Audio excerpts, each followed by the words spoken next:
Assalamualaikum warahmatullahi wabarakatuh. Kami dari kelompok 5 akan mempresentasikan tentang peran lembaga penegak hukum, Komisi Pemberantasan Korupsi atau yang disingkat dengan KPK. Perkenalkan, nama saya Salman Sabilhamudin dan ini rekan-rekan saya. Nama saya Sylvia Isma. Saya akan menjelaskan mengenai pengertian Komisi Pemberantasan Korupsi atau yang disingkat dengan KPK adalah sebuah komisi yang dibentuk pada tahun 2003 berdasarkan Undang-Undang Republik Indonesia Nomor 30 Tahun 2002 tentang Komisi Pemberantasan Tindak Pidana Korupsi.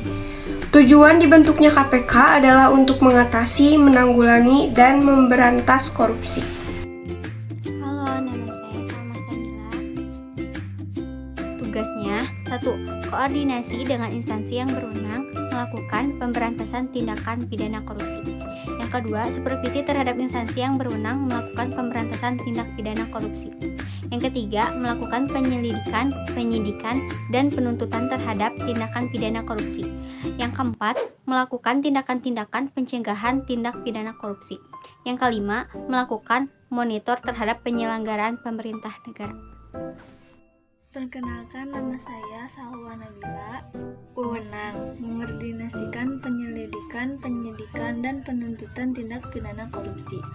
2. Menetapkan sistem pelaporan dalam kegiatan pemberantasan tindak pidana korupsi. 3. Meminta informasi tentang kegiatan pemberantasan tindak pidana korupsi kepada instansi yang terkait. 4. Melaksanakan dengar pendapat atau pertemuan dengan instansi yang berwenang melakukan pemberantasan tindak pidana korupsi. 5. Meminta laporan instansi terkait pencegahan tindak pidana korupsi. Halo, nama saya Tarisalvi Fadila. Contoh kasus yang ditangani oleh Lembaga Penegak Hukum KPK atau Komisi Pemberantasan Korupsi, yaitu kasus korupsi Bank Centuri. Faktor penyebab terjadi korupsi Bank Centuri yaitu yang pertama, manajemen Bank Centuri melakukan kesalahan terkait pengelolaan aset seperti deposito jaminan. Yang kedua, tidak memelihara giro wajib minimum. Kemudian faktor yang ketiga, kepemilikan surat-surat berharga SSB yang berkualitas rendah. Halo, nama saya Tantan Muhammad Ajis dari kelas 12 TKJ 2. Nah, di sini saya akan menuliskan presentasi dan saya akan membacakan yaitu jenis pelanggaran hukum yang dilakukan. Jenis pelanggaran hukum yang dilakukannya adalah jenis tindak pidana korupsi, penggelapan uang negara karena merugikan negara. Terima kasih. Ketentuan perundang-undangan yang dilanggar. Jaksa KPK mendakwa Budi Mulya dengan dakwaan primer yaitu yang pertama, Pasal 2 Ayat 1 Jo Pasal 18 Undang-Undang Nomor 31 Tahun 1999 sebagaimana diubah dengan Undang-Undang Nomor 20 Tahun 2001 tentang pemberantasan tindak pidana korupsi Jo. Yang kedua, Pasal 55 Ayat 1 ke 1 Jo Pasal 64 Ayat 1 KUHP dan dakwaan subsidiar dari Pasal 3. Yang ketiga, Pasal 18 Undang-Undang Nomor 31 Tahun 1999 sebagaimana diubah dengan Undang-Undang Nomor 20 Tahun 2001 tentang pemberantasan tindak pidana korupsi Jo.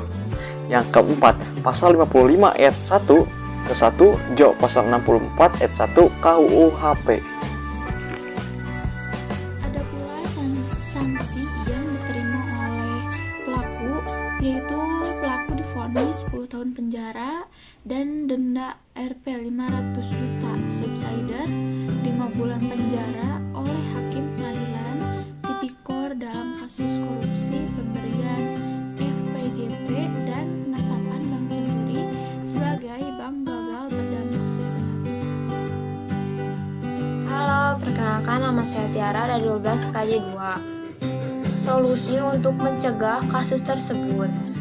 Yang pertama, OJK dan LPS meminta pengurus untuk terus menjaga kondisi keuangan agar tidak terjadi penurunan kualitas aset. Yang kedua, tidak boleh ada skema buyout, harus ada buy-in dan Menteri Keuangan selaku koordinator KSSK beserta anggota untuk menjaga agar tidak ada resiko sistemik. Yang ketiga, penyerahan bank bermasalah tersebut ke LPS untuk dilakukan penanganan sesuai UU LPS.